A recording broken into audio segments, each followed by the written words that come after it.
Do you believe that writing a book to grow your business means that you have to, I don't know, compromise on creativity? Well, think again. In this episode, I'm going to be talking about how you can express your creativity and grow your business with your book and anywhere else at the same time. So stay tuned. Are you an entrepreneur, small business owner, or consultant looking to boost your authority, influence, and impact? The Author Switch podcast with best-selling, award-winning author Carma Spence is your answer. Tune in for actionable advice, powerful strategies, and engaging interviews to turn on your author switch and take your business to the next dimension.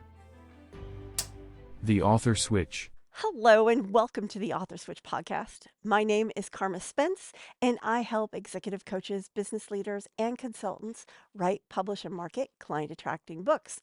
And in this episode, I am talking about living out your creativity while having a healthy business at the same time. Basically, how to monetize your creativity and your passion while still having a decent business, right?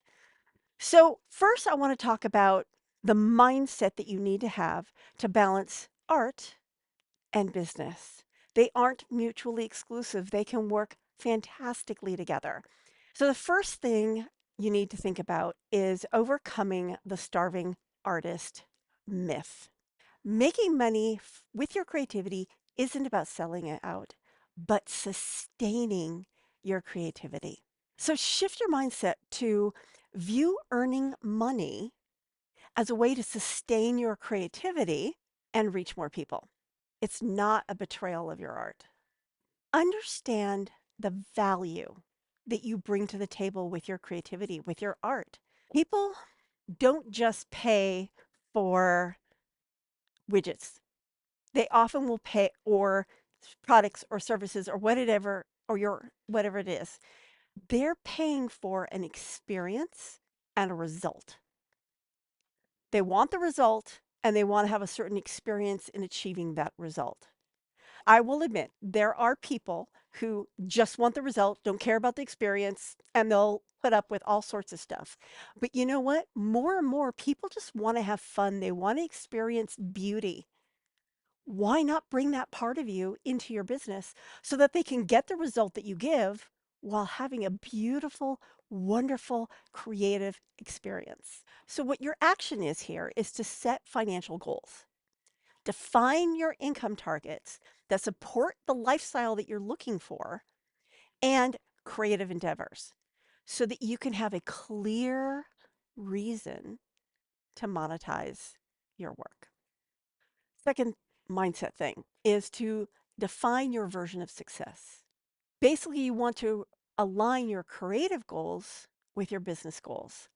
And when it comes to success, this is a very personal thing.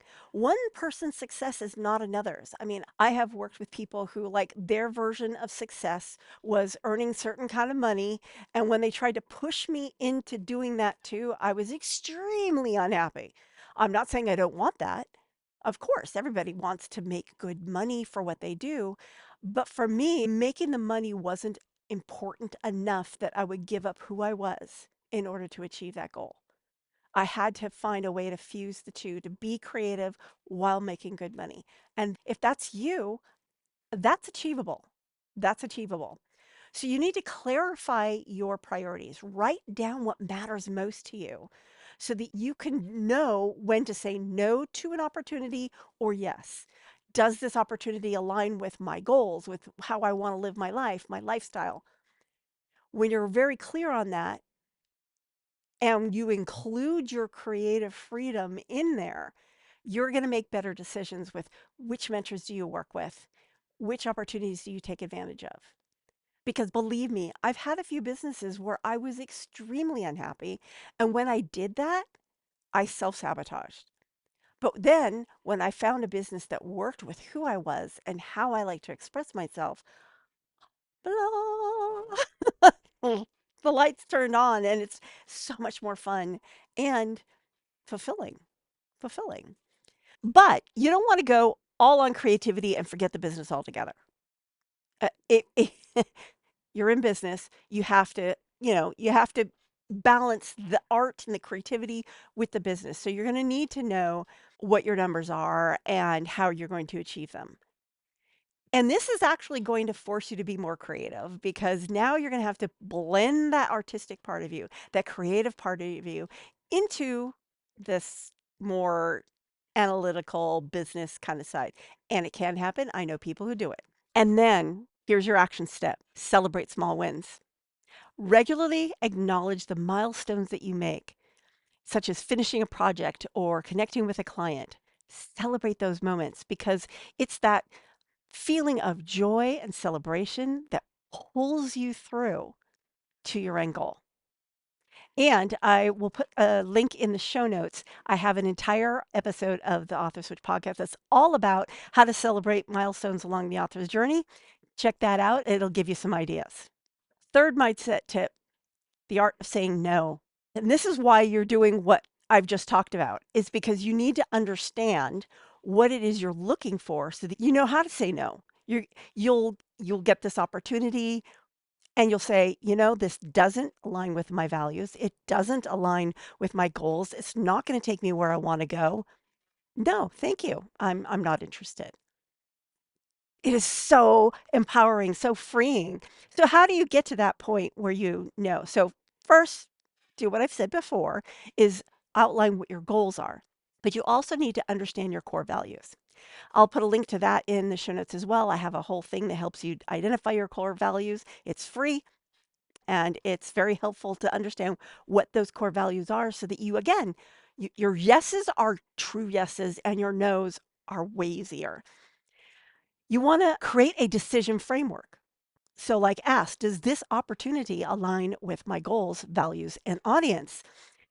I always like to lean on Zig Ziglar, and he used to say something to the effect of, I don't know the exact quote, but it was like, when you're evaluating an opportunity, you want to say to yourself, does this move me closer to or further from my goals? But you can't answer that question if you don't know what your goals are, if you don't know what your values are. If you don't know those things, then that question's meaningless. So you need to understand, what are your core values? What are you trying to do for your audience? What are your goals in your business and in your life? And then you want to practice polite declines. Now, I will admit that when someone gets really annoying, I'll get snarky. Like, what part of no do you not understand? But most of the time, you can be polite about your no's. You can say something like, this project isn't the right fit for me. Thank you for considering me. It's polite. It says what you mean. They're not going to say, well, duh, duh, duh. If you're not clear that this is not a right fit for me, they might keep coming after you. And sometimes they will anyway. I mean, I don't know about you, but I don't know, it's like I'm a YouTube SEO specialist magnet. They are coming at me all the time. They're in my DMs on LinkedIn and Facebook and Instagram. They're in my email box. I don't know how they get there. Sometimes one person will do multiple touches, and it's like, I'm not interested. Because what they do, which was very annoying, is they go, "Hi, I love your content and it sucks." It's like, "Thank you. Could you get to know me and my goals first? Maybe YouTube SEO isn't what I really care about." Just saying. So, I practice the polite no, and most of the time they go, "Okay," and they leave me alone. Sometimes I've had some I've had someone come back and go, "So you don't wanna work with me?" And then you just say, "No." While you're thinking, "No shit, Sherlock." There's a snark. There's a snark. But anyway, practice your polite no's. This project isn't right for me. Thank you for considering me. Or this opportunity isn't right for me. Thank you for letting me know about it. Whatever that is. Another thing that you can do is evaluate the costs of your various opportunities. Consider what you'll give up in time, energy, other opportunities by saying yes. If you're not willing to pay that price, it's a hard no. So, those are all things that will help you say no because that's important, saying no. And finally, trust your instincts. Your gut's going to tell you when something's a no. And you've got to learn how to pay attention to that thing. So let me tell you, it's going to be a little bit of a roundabout story, but there was a time I was at the grocery store and I was about to cross the street into the parking lot, pushing a cart to my car. And I saw a white van. And I just had this gut feeling that it was going to turn left. So I stopped and I waited and I waited and I waited some more. And at this point, I'm like, well, I guess my gut's wrong. Walked, it turned left and hit me. And that's how I got a scar like way in my hairline over here. This scar was, I didn't see that one coming. But if I had truly paid attention to my gut in that instance, I would have waited until it turned left. Just waited. And I didn't. And I paid the price. So obviously, making business decisions aren't going to be that dramatic. You're not going to get hit by them. But again, if your instincts are saying this costs too much, not necessarily financially, it could be in time, it could be in other opportunities. It's like, well, gee, I'd really like to fly off to Dubai to speak at your event. But if I do that, then I can't do the X, Y, and Z. And I want to do X, Y, and Z. So I'm sorry, I have to say no to Dubai. So it's a combination of things, understanding what your values, your goals, what you're trying to achieve, and evaluating costs. So that's mindset. Once you've kind of got that mindset felt into your body, you've got this. You've got the right mindset. You know that you can balance your creativity with your art. Now you need to start monetizing your creativity ethically, right? So first, one tip is to diversify your income streams. There's lots of ways that you can make money with your creativity. You can offer different multiple services, consider consulting, coaching, speaking, all this in addition to your writing. You can create digital products like sell templates, sell workbooks, do online courses. All those things can add value. And that's whether you are writing nonfiction or fiction. In fact, if you are interested, I've created a custom GPT that will help you create a course out of your book. It's aimed at nonfiction right now, but it could work for fiction as well. So if that's of interest to you, I'll put a link in the show notes so you can get that too.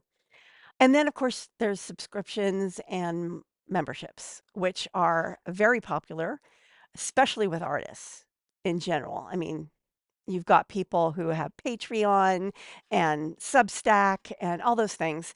You can make some money as long as the content that you're creating is of value and that people want it, then you can create some sort of subscription or membership service out of it. Next, you want to learn how to price your work with confidence, right? So research the market rates. And that goes with books, it goes with all four forms of art. Understand what others in your niche charge for similar work. In fact, one of the things I do when I price a new book is I'll go look at all the other titles that are about the same page count, same topic. What are they selling for? And then I'll average that out, and I usually price the book somewhere near that average. That's a really good way to go about it. And you can do that with courses, you can do that with workbooks, you can do that with anything. Find things that are similar, at least 5 of them, and then average that out. And that gives you a ballpark of what you could probably get from the market. You want to highlight your unique value. Showcase what sets your work apart because that can justify a higher price. Don't discount. Don't discount unless it's some really special occasion. Don't discount is better. Rather than lowering your prices, it's better to offer the same thing with added value. That's a better way to go. And you want to factor in the time and the effort that it took you to create said thing you're selling. And you want to practice stating your prices so that you're not going, I charge $295. No, you want to say, that costs $3,000. Then you just stop. You stop. That costs $3,000. That's what it costs. That's the investment, $3,000. And then just say that with confidence because you know it's worth that or more. And get to the point where you're confident in your prices. And more than likely, keep raising them because more than likely you will start off low, you'll lowball it, and then raise it from there. What's nice about that process is sometimes you can, at the lower price, you'll get people who will give you some feedback so that you can, when you raise the price, now you've got a more fine-tuned version. Next thing is to identify your ideal audience. I know I talk about this. I talk about this a lot because it's that important. You need to understand how to connect with people who value your creativity and are willing to pay for it. Now, that can seem a little daunting at times, and you may go through a dry spell where people are like, I don't understand what she's doing. And that may happen, but over time, you'll find your peeps. They'll be magnetically drawn to you because you are standing in who you are and your unique creative expression. So here are some steps to identify your audience. Define your niche. Identify the specific problem that your creativity solves for your ideal clients. Then create an avatar. This is like a representation of the person or the type of person that your ideal client is. And what's really helpful sometimes is to give that person a name. One of my avatars, I always name her Sarah. I don't know why I always come up with Sarah. It's always Sarah. So when I write my emails, I'm writing them to Sarah because I know who Sarah is. And I know a lot of people fight against this idea because they think, well, what if there isn't a Sarah in my email list? Believe me, you're going to have, if you don't have a Sarah on your email list, you have a Sarah adjacent. And that person's going to be attracted to what you do too. Because for example, in my business, I tend to market toward women. I still attract male clients. I still do because they want what I've got to offer. they they want to write a book just as much, and they don't mind that the pictures on my website are all of women. In fact, maybe they like that. Who knows? But that's just says like you get really clear on who your ideal client is. And the thing is you're going to attract your ideal client, but you're also going to attract the people who are ideal client adjacent. And that's okay. In fact, it's fantastic. And then follow the money. Focus on audiences that are both willing and able to pay for your work. That means who is paying you. For example, you may create something that's aimed at children. Children aren't buying your stuff. Children aren't buying, the parents are. So your parents are the people you're marketing to. You may want to do something that's charitable. Well, are there foundations who would give money to that charity? Maybe they are your client. There's ways to figure this out. But go where the money is because there's no point in creating amazing stuff for people who won't buy it. I've been there. I've done that. It's not fun. Now we're going to take a quick break. And after the break, I'll be talking about marketing without selling out, which includes storytelling, and then how to overcome challenges. Have you ever felt overwhelmed with book ideas? Either you had too many and couldn't choose, or you struggled with coming up with just one in the first place. Trust me, you're not alone. It's a maze out there, but guess what? I've been through it, and I've got the map. Hi, my name is Carma Spence, and I've shared this map in my new book, It All Starts With an Idea, now available on Amazon. It's like GPS, but for book ideas. Whether you're a seasoned author or just starting out, this is the compass you've been seeking. Are you ready to embark on a game-changing journey? Let's do it together. Order your copy now on Amazon. Welcome back to the Author Switch podcast. My name is Carma Spence, and I help executive coaches, business leaders, and consultants write, publish, and market client-attracting books. And today we are talking about balancing art with business so that you can monetize your creative side. Now, I know that some of you may be thinking, I'm not that creative. Guess what? Everyone is creative. Everyone is. And if you don't bring that piece of you into your business is going to be, how shall I put it? Your business is going to be somewhat empty. Not necessarily, it may still fulfill you, but everyone has a different form of creativity. And when I say creativity, I'm not saying, okay, I dance or I sing or I make paintings. Those are all creative things, but they aren't the full range of creative expression. Some people are really creative in the kitchen. Some people are really creative in developing products and services. Some people are really creative with their money, and I'm not in a bad way, in a good way, creative in how they are able to help their ideal clients do whatever it is they help them do. So I just wanted to lay that out. You are creative. This podcast is for you. So before the break, we were talking about how to get your right mindset for balancing art and creativity and business. And then we talked a little bit about how to monetize your creativity. Now we're going to talk about marketing. Marketing is really important.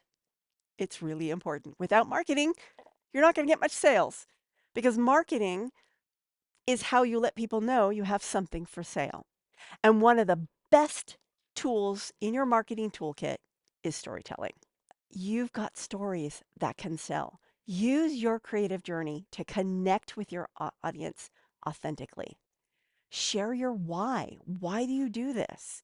For example, I do this, not just the podcast, but I help people write books because two things. Number one, I just love it. Yes, there's a little bit of self-serving in there. I love books. I love books. I love writing books. I love marketing books. I love all that stuff. But what really gelled this business for me was watching other authors struggle and struggle with things that I didn't find challenging. And I realized that I could help them, especially because one thing I do unique in my business is I gamify and make things very creative and fun. And most other book coaches, book advisors, book courses, they're very straightforward. Do this, do this, do this, do this. And sometimes people get lost in all that. Sometimes they lose track because there's nothing that entices them into it. They drag their feet. And I even used to do it that way. And I found that people weren't completing their books. And when I looked into the statistics of it, for every 100 people that say, I want to write a book, only one person does. That's terrible. That's terrible. I want to change that. That's my why. I want to bring that to 5, 10, 50 people out of 100 finishing their book because it's not that hard and it can be a lot of fun. And so I've done things in my business to help people have fun while they're writing their books. That's what differentiates me. That's what makes me different. And that's why I do what I do. Does that attract you? Does that make you want to work with me? If you're my ideal client, the answer would be yes. So share your why. People love to know, why do you do what you do? Now, if your why is because I love money and I just want to shill this for money and I don't care about it, maybe you don't want to share your why. But honestly, if you're watching this podcast, your why is bigger than that. Your why is linked to your passion and what you love to do. Share that why. And then use relatable anecdotes. If you've been paying attention, I've been telling stories along the lines to illustrate my points. When you tell stories to illustrate your points, you make things more relatable, and especially if they happened in real life. So, for example, see this poster right here. These words up here, which you probably can't read, but I know what they say. It says, "If you don't inspire, you expire." Now, the reason why it's got this image is because those words were said to me in a dream by Frankenstein's monster, and he kind of looked like that. Kind of looked like that. And when I woke up, I realized, wow, this is my motto. Because if your words don't inspire an emotion, a reaction, something, they just lie there, people are going to forget what you said. They're going to forget what you said. So I'm always working to make my words inspire laughter, thoughtfulness, maybe sadness, maybe happiness, but inspire some sort of reaction. Hey, if you hate my stuff, that's a reaction too. So if you don't inspire, you expire. If people don't feel something when they're reading your words, they will forget your words. So that's where that came from. That's a relatable anecdote because why? Have you had a dream? And I don't mean just like dreaming of what you want. I mean, like, have you gone to sleep and dreamt something? Yes, pretty much everybody on the planet has gone to sleep and had a dream. Sometimes weird, sometimes with weird, like monsters from TV walking up and saying weird things to you. That's relatable. That's a relatable anecdote. Highlight the transformation that you do. So showcase your work and how it's impacted others. Be authentic as you share the struggles and triumphs because this builds trust. And then when you're done with your story and with a call to action.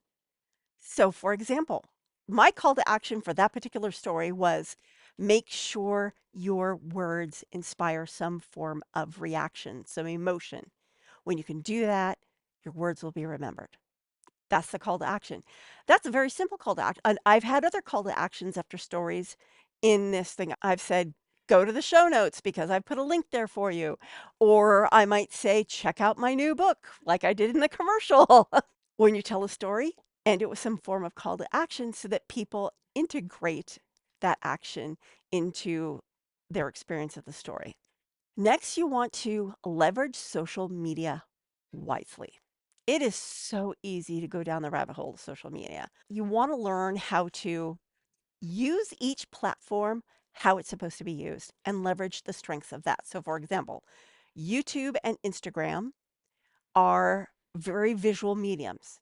Same with Pinterest. So if you're doing things that are visual, those platforms are really good for you.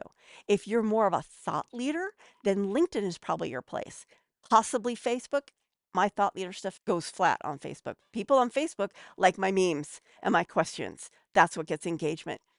On LinkedIn, they like my thoughtful posts. So it's like learn the nuances of each social media platform and tailor your content to that.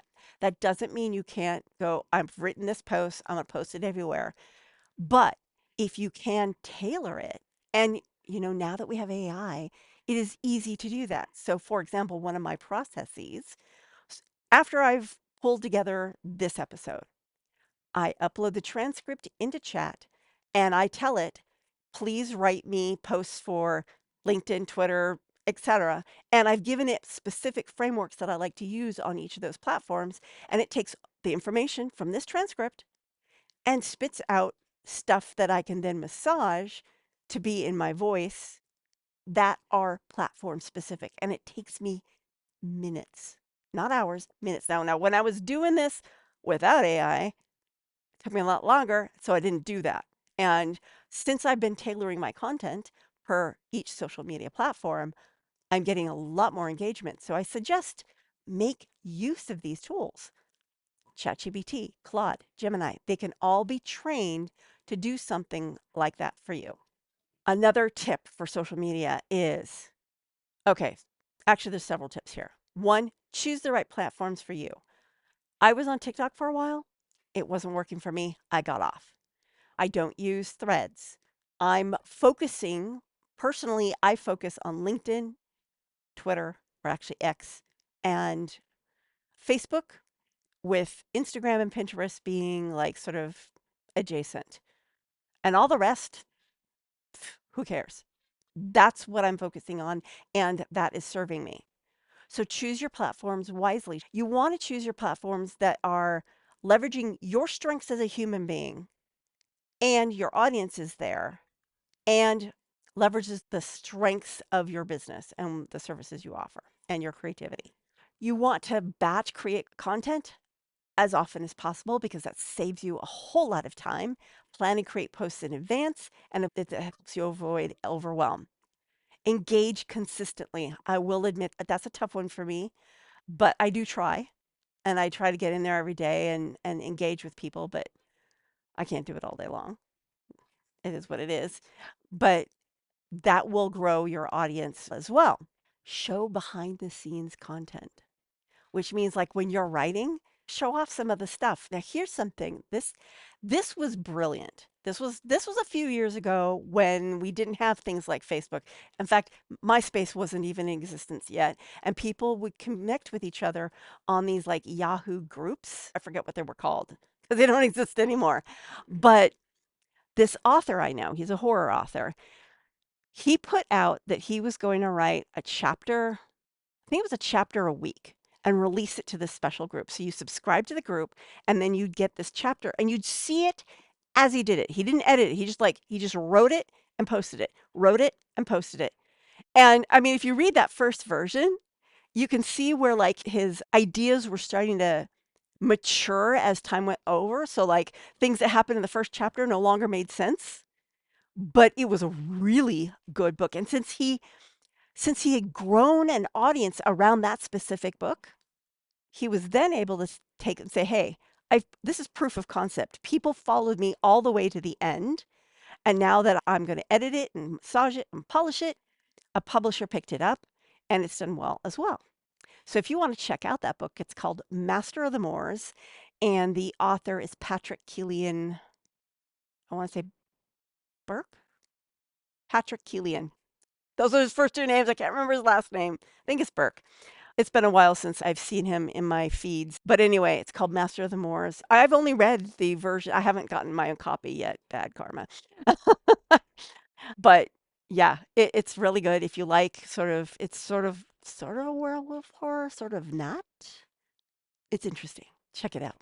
All right, so now let's move over to overcoming challenges because into every author's life, challenges may fall. In fact, challenges will fall. So, here are some challenges that you may experience and some ideas of how to deal with them. The first is creative burnout. How do you maintain passion for your art, your creativity, while managing a business? Believe me, I've had those moments where I'm like, ah, I can't do this anymore. So I take a break. So here are some tips so that you don't get to that place because it's taken, I learned it through the School of Hard Knocks. You can learn from my mistakes, right? So, one, set boundaries. Create a dedicated work and rest time to avoid overworking. And I probably need to follow that piece of advice more often. But set boundaries and only compromise those boundaries when absolutely necessary. Because sometimes, if you're like running on a deadline, maybe you do have to do a little bit of overworking, but don't make it a habit. Schedule playtime. Engage in fun, unrelated activities to recharge your creativity. For example, one of the things that I schedule in every week is my husband and I watch Svengoolie on Saturday night. I love that show. That's something I look forward to. I look forward to it every week. Break projects into steps. That's one reason why I highly recommend writing an outline for every book because then it's automatically broken down into like chapters and subchapters. And the outline isn't written in stone. For example, like I was just talking about with Keelian's book, he had a general idea of what he wanted to happen. But as he wrote it, he realized, oh, no, this needs to be tweaked and that needs to be tweaked. That's what an outline is for. It helps you stay in your lane and get to your destination, but allows for going for roadside attractions. Next, seek support when you need support. Join a community, hire a mentor, have a friend that you can connect with fellow creatives for encouragement and advice. In fact, coming up in spring, possibly sooner, I'm going to be launching Book Marketing Club, and that is to help authors throughout their author's journey. And I'm going to be building that community of people who are baking the marketing in from day one. From day one. And if that's of interest to you, drop Book Marketing Club in a comment, and I will send you a link to get on the wait list, or I'll keep you on a wait list, something like that. And then, that why I told you to create in the first half? Reflect on it. Reflect on it at regular intervals. Revisit your purposes for doing what you're doing, because sometimes things change.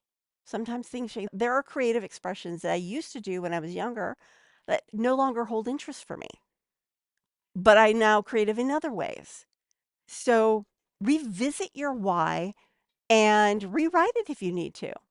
So that's dealing with creative burnout. The next challenge that you may experience is criticism and feedback, sometimes unwanted, sometimes unwarranted, sometimes undesired. You got to use constructive criticism to refine your work without losing your unique voice. So, whenever someone gives you criticism or feedback, weigh it. Is it relevant? Will it change who you are? For example, in my 20s, I was a belly dancer. I was part of a belly dance troupe. We won Belly Dance Troupe of the Universe for at the Belly Dancer of the Universe competition in Long Beach. We did a quarterly show. It was an integral part of my life and who I was, and I loved it. I still love the music. I don't fit into any of those costumes anymore. But and because of some injuries, I can no longer do that form of creativity, but it is a part of who I am and showcases a part of my creativity. So if you go on Facebook, you can find pictures of me from my belly dance days because I posted them. And my mentor at the time, this was a few years ago, she said, "You don't want to share that." And I'm like, "Why? It's this part of who I am." And she said, "Well, those corporate people aren't going to want to hire you if they think you're a belly dancer." And I'm like, "Okay, if someone can't deal with the fact that in my 20s I was a belly dancer and I still love the music, then they probably aren't an ideal client." Now, I'm not saying that all my ideal clients have to love belly dance. No, but they have to not have a problem with it. So take the advice you get with a grain of salt. Again, use the Zig Ziglar thing. Does this piece of advice improve what I'm doing or pull me back away from my goals? That's what you need to do is, does it move me toward what I want to be and who I want to be, or does it pull me back to something I don't want to be? You want to separate yourself from your work because remember, feedback is about the work, not necessarily you. Now, yes, there are some people who cross the line. Those pieces of feedback you don't need to listen to. You want to practice gratitude. Thank people for constructive criticism and feedback, even when it's hard to hear. Be gracious.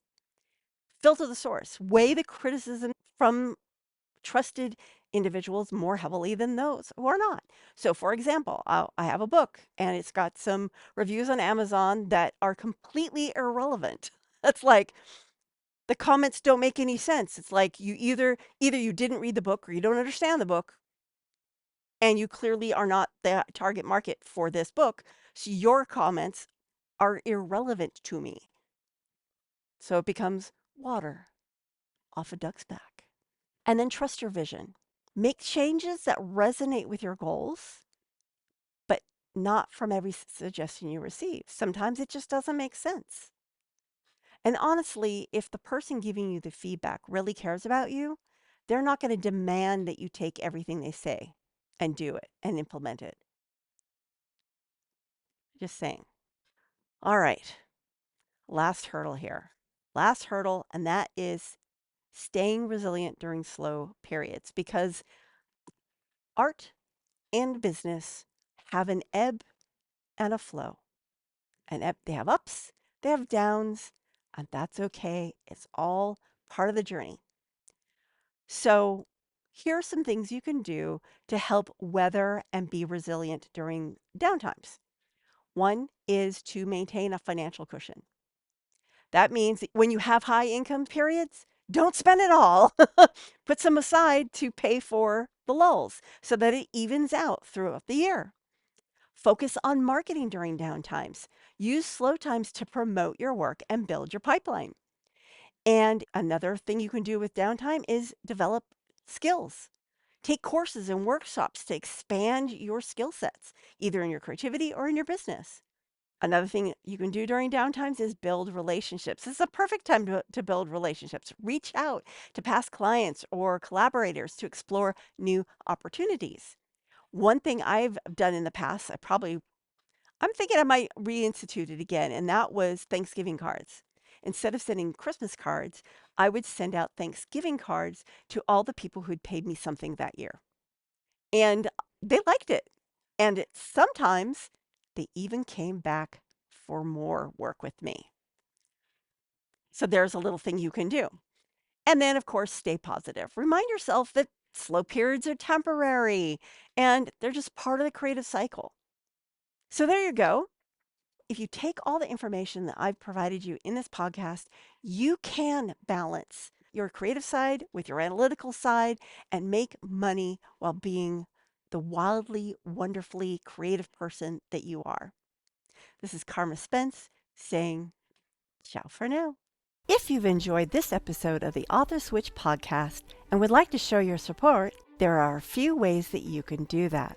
First, I encourage you to subscribe to the podcast so you never miss an episode. Additionally, leaving a rating and review would greatly help me reach more listeners and continue providing valuable content. To stay up to date with the Author Switch podcast and gain access to additional information on amplifying your authority, influence, and thought leadership through books, you can follow me on LinkedIn at Carma Spence. For those interested in catching up on previous episodes, including those no longer available on podcast platforms, you can find them all at authorswitch.com/episodes, where you can choose to watch or listen to them at your convenience. Thank you so much for your support and for being a part of the Author Switch community.